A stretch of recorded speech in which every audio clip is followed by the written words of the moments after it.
Sabe aquela série Suits? Vocês já viram Suits, do mundo da advocacia corporativa em Nova York? Sucesso estrondoso no Netflix mais recentemente.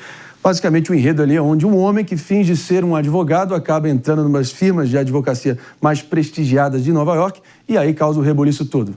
Pois é, pelo visto a gente tem o Suits da vida real versão Tabajara. Isso porque uma jovem chamada Luana Santos quis transformar a arte em realidade ao fingir por 2 longos anos que era uma jornalista da ESPN, das principais emissoras esportivas, não só do mundo, mas aqui no Brasil também. Só para vocês terem uma noção, pessoal, a Luana participou de diversos eventos esportivos, como a final do Brasileirão Feminino, com uma credencial falsa antes de ser descoberta. A ESPN disse em nota que está ciente da situação e que levou o caso até o jurídico para tomar as medidas apropriadas.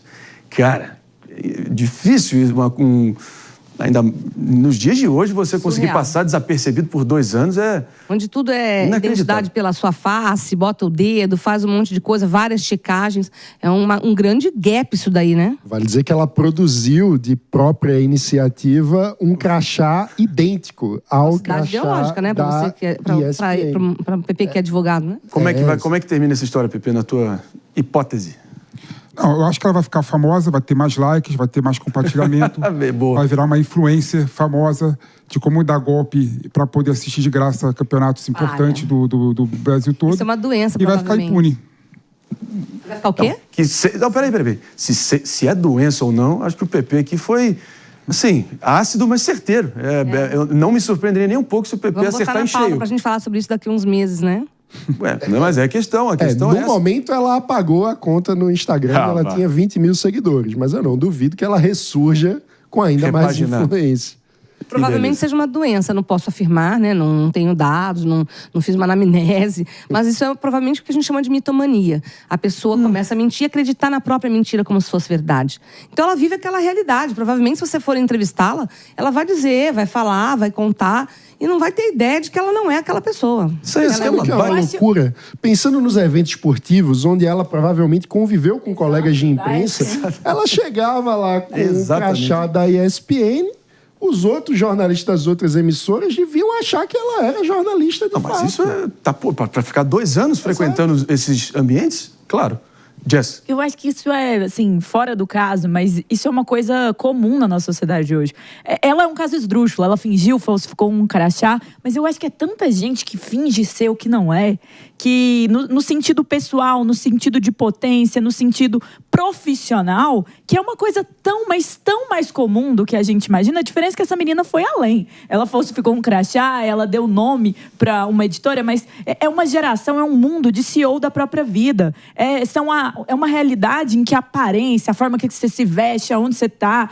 Tem gente que finge que é CEO de uma grande empresa, a empresa não é grande nada, mas a pompa, a forma de falar e a construção de imagem é isso. Então, assim, a gente está numa sociedade que ela está intrinsecamente embebida de falsidade em tudo que se faz. Falta autenticidade no mundo. Essa menina é um exemplo disso. O que mais tem, sejamos sinceros aqui, é gente mentindo em podcast, né? Cada cascata que é falada por ali para render o bloco. Tem podcast que nem é podcast. A e ela teve podcast. Ouvido, para fingir que é podcast. Ela foi num podcast.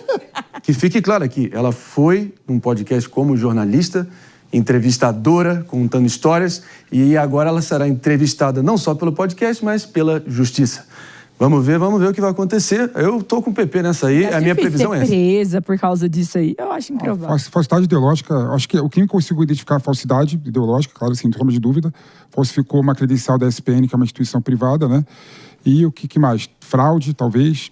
Ou seja, dificilmente vai pra prisão. Tem um caso nos famoso. Eventos, né? Que ela entrou, deram autorização como se ela fosse jornalista, né? E ela não era, então eu não sei como que enquadra juridicamente isso, mas é uma fraude, né? Tem um caso famoso de uma socialite que me fugiu o nome, que é até um filme, uma série da Netflix, Ana alguma coisa, talvez alguém se lembre, que ela fingia que ela era uma socialite russa que morava ali em Nova York, ela fraudou várias situações, pegou investimento, fez um padrão de vida muito alto e entrou na elite da elite de Manhattan.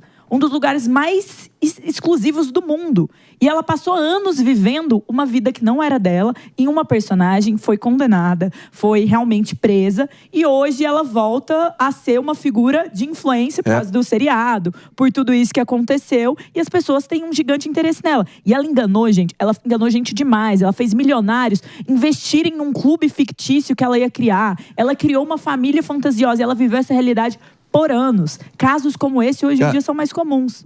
A Jess estava se referindo a Anna Delvey. Isso. Que realmente houve até uma minissérie que saiu na Netflix, retratando, baseado nessa história louca que ela conseguiu enganar muita gente e botar muito dinheiro no bolso. Tem pessoas que realmente têm esse talento, né? Porque a gente geralmente não vai dar um Google em alguém que te apresentaram numa festa. Você vai, daqui a pouco você está do lado do jogador de futebol, daqui a pouco você está do lado de uma festona, cheia de socialites. Você não vai chegar no meio de uma festa ou quando chegar em casa, deixa eu ver se aquela pessoa é aquela mesma. Impossível isso acontecer.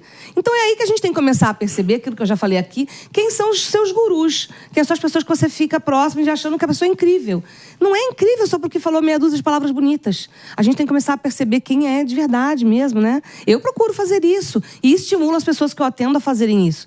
É assim que a gente consegue viver com mais saúde mental. Tá todo mundo indo ladeira abaixo. Sim. E esses talentos de fingimento podiam ser melhor canalizados em outras áreas, né? Eu me lembro de Fernando Pessoa, que dizia: o poeta é o fingidor, finge tão completamente que chega a fingir que é a dor que deveras sente. Repare bem, olha o cara. Bela poesia aqui de Mano Ferreira. Encerrando só para quem está nos ouvindo pela Rede Jovem Pan de Rádio Morning Show. Fica por aqui. Tchau. E a gente segue aqui porque o papo tá bom. Agora, especulando ainda em cima do ponto do PP aqui, o primeiro impulso que eu notei na tua reação, assim, inicial, doutora Carla Brandão, foi dizer que, será que ela não é doente? Mas aí, eu acho que, será que não tem muita gente que não é questão de doença ou patologia, é questão de caráter, escrúpulos, algo moral e não físico? Como a Jess falou, não tem muita gente que acaba, muita gente horrorosa que acaba se escondendo e se preservando sobre o manto de meter o louco. Ah, eu sou maluco, então mereço algo diferente. É uma coisa, como eles falaram, é uma coisa muito da sociedade atual. E a gente vai engolindo, não é verdade? E aí a gente está percebendo que vai dar um grande bug nas pessoas, porque até o seu vizinho do lado pode parecer normal, mas ele pode não ser. E a gente tem que começar a diferenciar para a gente estar num lugar mais são, né? Então é uma questão da gente começar a perceber o ambiente que a gente vai, aquilo que a gente consome. E essa é a diferenciação entre as pessoas que vão estar mais saudáveis daqui para frente ou não. Você vê que a OMS fala que o Brasil é o país mais ansioso do mundo. É um exemplo. Saiu dado também, essa semana, que a gente está vendo crise de transtorno mental. Em 10 anos são os maiores no Brasil.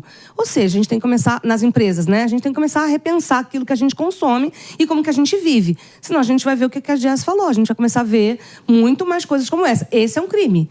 Tem gente fazendo isso no feijão com arroz, né? Já que a Jess recomendou uma série da Netflix, ontem mesmo eu estava vendo um documentário na Max, né, do Luigi Mangione, que ficou conhecido por assassinar um dos principais executivos de uma das principais seguradoras de saúde nos Estados Unidos, a United Healthcare, que é um perfeito caso. E todo mundo no entorno dele não tinha mais a mais mísera ideia ou indício de que ele poderia fazer o que ele acabou fazendo. Então, qualquer um aí do seu lado pode ser o próximo psicopata. Não quero criar paranoia, mas vai que é, Jess. Para fechar. Pensa nas redes sociais, é um monte de mentira, gente que não tem a vida perfeita fingindo que tem, gente que não tem o trabalho que gosta fingindo que tem. A gente tá muito num universo em que todo mundo mente sobre quem é, o que sente, a forma como vive. Mas